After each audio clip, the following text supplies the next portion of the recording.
Quando as dores da vida te ferem a alma e a cada dia as lutas apagam tua fé,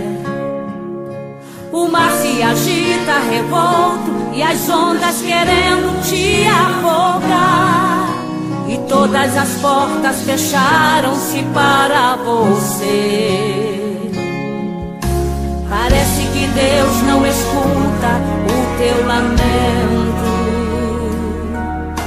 e às vezes tu pensas em abandonar tua cruz, e chega a pensar que és o único que tens te sentido assim. O cálice amargo que bebes vai